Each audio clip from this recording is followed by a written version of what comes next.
가겠습니다. 안녕하십니까. 광주지방자치의 소식을 살펴보는 시간 이슈 다반사. 저는 참여자치21 사무처장 최수빈입니다. 함께 해주시는 법령님 소개해 주시죠. 예, 안녕하십니까.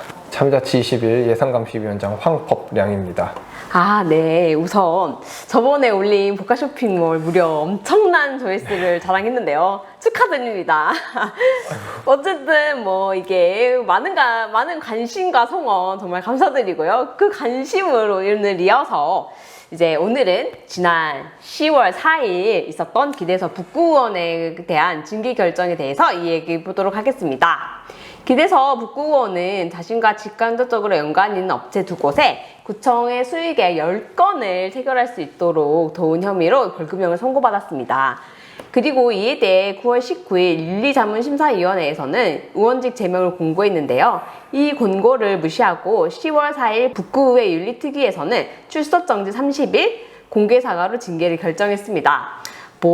이렇게 되면 정말 남는 장사다 라고밖에 표현할 길이 없는데요. 수의계약 10건을 체결하게 해주고 받은 징계는 겨우 출석정지 30일, 거의 휴가 수준 아닌가 저는 이렇게 보고 있습니다. 납득이 안 가는 수준이라 생각하는데 법관님은 이 건 어떻게 보셨나요? 네, 말씀하셨던 대로 사실 액수만 지금 봐도 좀 이득일 것 같아요. 이거 10건 해가지고 얻은 이 계약금과 벌금 빼고 그리고 이 출석정지 30일 때문에 못 받은 한 달간 월급 빼고 해도 그냥 액수로만 해도 이득일 것 같은데 그런 걸 제외하고서라도 일단은 전 좀 이번 징계를 비롯해서 지금까지 광주의 지방자치가 좀 이런 지방의원들의 비위 행위에 대해서 좀 어떻게 다루어왔는지를 좀 짚어볼 수 있을 것 같습니다. 이번 사건을 좀 먼저 살펴보면은 3년 전인 2022년으로 거슬러 올라갑니다. 당시 참여자치 21에서는 지방의원의 지위를 이용해서 이렇게 수의계약을 했던 비위 의혹을 받는 지방의원 7명, 북구의원 6명, 서구의원 1명에 대해서 고발을 진행을 했었습니다. 무슨 7명이나 되는군요, 거의. 게다가 북구의원 6명이면 지방의회 한 20명 남짓 되는데 그중에 6명이면 사실 엄청난 건데 아무튼 그중 1명이 기대서 의원이었습니다. 이 지방의원들이 저지른 행위가 좀 기본적인 직업윤리를 저버렸다는 점에서 좀 반드시 제명을 해야 될 일이라고 생각을 합니다. 그러니까 만약에 좋은 것은 여전히 아니지만 음주운전이라던가 논문 표절이라던가 이런 것들도 여전히 문제죠. 여전히 당연히 문제인데 그렇죠. 이 부분은 어쩌면 조금 변명의 여지가 있을 것 같아요. 제가 봤을 때 이거는 좀 예를 들면은 좀 과거 일이라던가 어쨌든 물론 기본적인 도덕성 문제가 있지만 좀 의정 활동을 내가 이렇게 한 거랑 좀 별개의 사건 아니냐. 예를 들면은 이 일과 그 일은 좀 다르기 때문에 죄송합니다. 제가 다시 열심히 하겠습니다라고 하면은 어느 정도는 제 생각에는 좀 용서가 되는 측면도 있을 것 같아요. 여전히 문제지만. 근데 이 문제는 자기가 지금 자기 지위를 이용해가지고 적극적으로 좀 부정부패를 저지른 거잖아요. 그렇죠. 제 생각에는 이거는 액수가 얼마느냐의 문제가 아니라 정말 반드시 좀 제명해야 될 그런 일이라는 생각이 듭니다. 그런데 더 큰 문제는 이 기대서 의원이 2022년 지방선거에서 이제 무소속으로 출마해서 다시 북구의원으로 당선이 되었다는 것입니다. 물론 우리 정치사에서 이런 식의 어떤 잘못을 하신 분이 당선이 되는 게 한두 번 있는 일은 아닙니다만 제가 보기에는 이 경우는 조금 다른 것 같습니다. 제 생각에는 북구 주민들이 이거 모르고 뽑은 것 같거든요. 저도 이제 아는 북구 주민을 잠깐 마주쳤는데 제가 기대서 의원 건에 대해서 물어봤더니 전혀 모르는 사실이라고 말씀을 해주시더라고요. 그러니까 이런 말도 안 되는 자신의 지위를 이용해서 비리를 저질렀는데 이게 사실상 상식 이하의 일인데도 특별히 주목조차 받지 못하는 게 지금 지방의회나 지방자치의 현실인 것 같습니다. 이런 현상은 비단 기대서 의원 징계에만 국한된 건 아니죠. 이 문제가 불거진 2020년 당시에 기대서 의원과 함께 고발되었던 선승연, 이현수, 전미용 의원의 경우 출석 정지 혹은 그보다 더 가벼운 징계가 내려졌습니다. 그리고 이 중에 전미용 의원은 2022년 지방선거에서 민주당 공천을 받아서 재선되었습니다. 당시 참여자치 21에서는 이 말도 안 되는 징계 수위에 대해서 비판한 바 있습니다만 이번에 또 북구의회가 이런 결정을 내린 건 어차피 이렇게 해도 될 놈은 다 된다 이런 근거 없는 자신감이 있어서가 아닌가 싶은데 근거는 있죠. 그렇네요. 제가 잘못 말했는데 근거 있는 자신감이군요.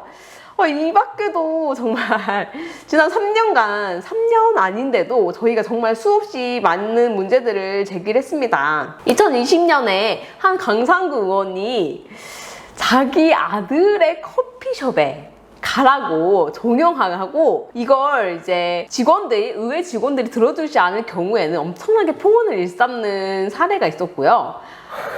다시 같은 해 2020년입니다. 2020년에 마각기였는지 서구에서 이런 일인데요. 서구 의원들이 자신의 주차 위반 단속 자료를 삭제해줄 것을 구청에 청탁해서 논란이 된 사건이 있었습니다. 2022년에 당장 박미정 광주시의원이 자신의 사설보좌관에게 제대로 된 임금을 지급하지 않아서 최저임금에도 미달하는 것으로 드러나 문제가 된 사건도 있었죠.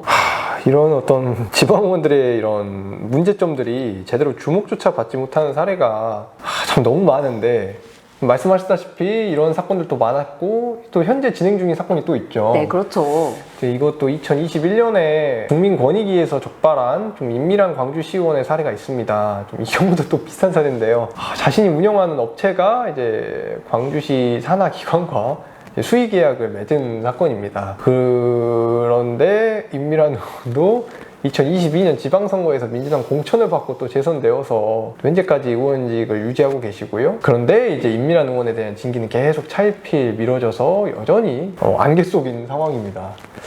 물론 이런 국회의원들 중에서도 좀 이런 문제점들은 있죠. 국회의원 중에서도 이런 문제점들이 있는 분들이 있고 이제 이런 것들이 꼭 제명으로 이어지는 것은 아닌데, 근데 그렇게 보면 이게 한국 정치 전반의 문제 아니냐, 그냥 다 정치 상황이 그런 것이지 라고 볼 수도 있지만, 제가 지적하고 싶은 것은 어쨌든 국회의원의 경우에는 감시인도 많고 상대방 정당이 있다 보니까 설령 이런 제명 징계가 이루어지지 않아도 유권자들이 이 사실을 알고 있다는 것입니다. 다 알지는 않겠지만 쉽게 알 수 있죠. 그리고 그래도 이 정치인은 좀 문제가 있지만 이제 내가 지지하는 정당의 승리, 내가 어떤 그 사람이 내세우는 공약을 보고 이런 문제가 있지만 난 이 사람을 지지하겠다, 적절한 견해는 아닐 수 있지만 저는 어쨌든 그것도 유권자의 선택이라고 생각을 합니다. 근데 지금 이 문제는 그런 걸 전혀 모른다는 거죠. 주민들이 지금 모르는 상태에서 그냥 당 보고, 그걸 나쁘다고 말할 수가 없죠. 그거 외에는 판단을 할 수가 없는데 어쩌라는 거냐. 근거가 없죠. 그냥 들어본 사람 뽑고 당 보고 뽑는 거 이외에 정보를 알 수가 없는데 좀 이게 정말 좀 심각한 문제라고 할 수 있을 것 같습니다. 네, 이런 지방자치 문제가 해소되려면 지방의원을 뽑는 제도에 일정한 변화가 필요해 보입니다.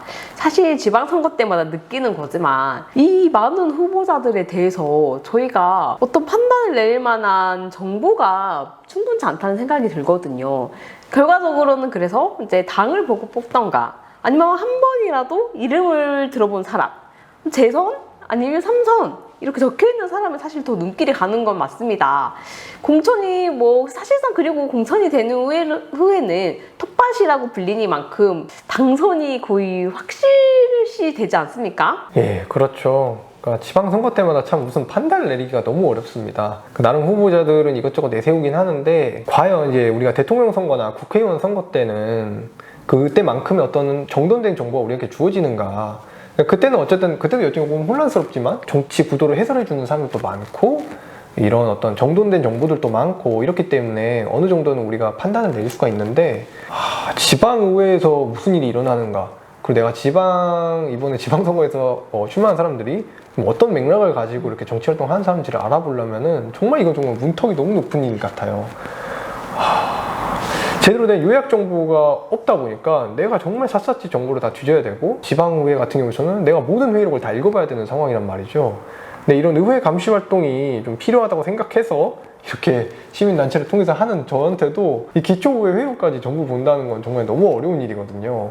그리고 회의록이 굉장히 좀 느리게 업로드되는 문제도 있습니다.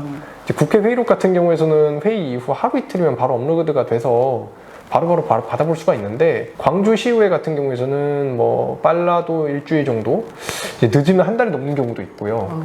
기초의회로 가면 정말 답도 없이 기다려야 되는 경우가 많습니다. 그렇죠. 올해 4월에 문제가 된 상황인데요. 지금 광주 동구의회에서 무려 5개월째 회의록을 공개하지 않았던 그런 사례가 있었습니다. 아, 5개월이면 거의 반년이나 마찬가지인데 뒷북도 사실 이런 뒷북이 없네요. 이거 거의 일부러 회의로 뭐 숨겼다고 봐도 되지 않습니까? 네, 뭐 나중에 이제 언론에 해명을 하기로는 인력이 부족해서 그렇게 되었다고 해명을 하긴 했습니다. 근데 과연 2020년대 우리나라의 지방자치단체 의회가 회의록 정리할 인력조차 고용을 못할 만큼 돈이 없다는 게 말이 되는가 굉장히 의문이고, 뭐 어쨌든 그렇다고 하더라도 이 예산안을 통과시킨 게 의원들이란 말이죠. 그렇죠. 그럼 그렇게 예산안을 이제 심의한 의원들에게 여전히 책임이 남는다, 이런 좀 지적을 하고 싶고요. 근데 이제 설령 이런 회의록들이 이제 잘 이렇게 인력을 고용을 해서 즉각 올라온다고 하더라도 여전히 좀 문제가 남습니다. 우리 인간의 인식 능력이라는 게 좀 한계가 있지 않겠습니까? 우리가 이제 직장에서 일도 하고 취미 활동도 하고 자기 생활도 돌보면서 내가 민주사회의 일원으로서 좀 제대로 역할을 하기 위해서 중앙정치 뉴스도 보고 광역자치단체 회의록도 찾아보고 기초자치단체 의회록 회의록까지 찾아본다는 거는 정말 너무 어려운 일인 것 같습니다. 거의 24시간이 모자른 수준이죠. 그리고 저희가 어떻게 보면은 민주사회 시민으로서 저희의 정당한 투표, 제대로 된 권리를 행사하기 위해서 국회의회도 보고 광역의회도 보고 기초의회까지 다 봐야 된다고 하면 이거는 좀 너무 시민들에게 과도하고 가혹한 일인 느낌인데요. 예, 그렇죠. 개인적으로 저는 좀 지방의회가 가능하면 그래서 좀 하나로 통일되어 있는 게 맞지 않을까 좀 싶긴 합니다.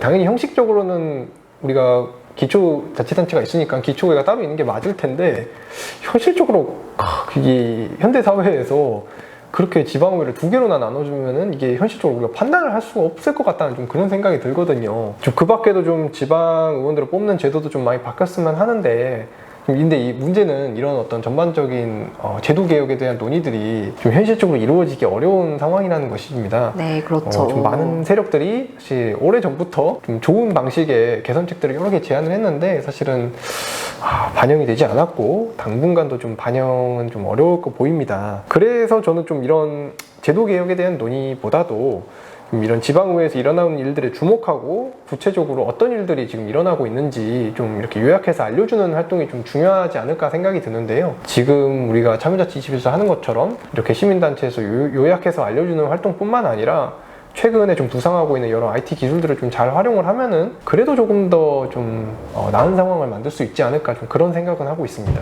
네, 저도 그거 좀 동의가 되는데요. 근데 또 다른 한편에서는 광주 지방자치 문제들이 일단 독점의 상황에서 비롯된다는 지적들도 있지 않습니까? 뭐 일단 독점에 대한 비판도 굉장히 제가 알기로는 오랫동안 계속 말이 꾸준히 나왔는데요. 이와 반대로 이제 유권자들도 물론 일단 독점 체제를 비판하고는 있지만 또 선택은 일관되게 일단 독점이었던 부분에 대해서도 좀 생각을 해봐야 될 것 같습니다. 네, 좀 냉정하게 보자면 그러니까 시민들은 이런 독점 구도에 대해서도 비판을 하지만 다른 한편으로는 제 생각에 이 독점 구도를 비판하는 세력들의 주장도 그렇게 신뢰를 하지 않는 상태인 것 같습니다. 그러니까 제가 앞서 말씀드렸다시피 어떤 이상적인 형태의 제도 개혁 어떤 방향들이 있지 않습니까? 그리고 많은 논의들이 있었죠. 근데 그렇게 제도를 바꾸는 데는 정말 엄청난 사회적인 자원이 소모가 됩니다. 그렇게 자원을 다 소모해서 바꾸면은 그게 과연 더 나은 정치, 그리고 그 정치가 더 나은 생활로 이어지는가를 설득을 해야 되는데, 좀 지금까지의 논의들은 그런 것들에 집중을 하기보다는 이 점이 너무 나쁘다라는 점에만 비판을 했던 게 좀 한계가 아니었을까 하는 생각도 듭니다. 물론 분명히 지금의 지방자치 제도는 여러 가지 좀 문제가 있긴 합니다. 근데 그것을 바꿀 때에는 우리가 무엇이 더 좋아질 수 있는지 좀 시민들이 체감할 수 있는 좀 그런 기획이 필요하지 않을까 좀 그런 생각이 듭니다. 네, 저도 일단 독점 구조를 비판하는 것도 중요하지만 이를 넘어서 진짜 시민들이 조금 체감할 수 있는 다양한 기획들이 만들어져서 시민들이 이 제도를 바꿀 수 있는 실질적인 대안들이 마련되길 기원합니다. 저희가 더 좋은 지방자치를 만들기 위해서는 정말 시민단체가 해야 될 일이 많은 것 같습니다. 오늘 이야기는 여기서 마무리하도록 하겠습니다. 감사합니다.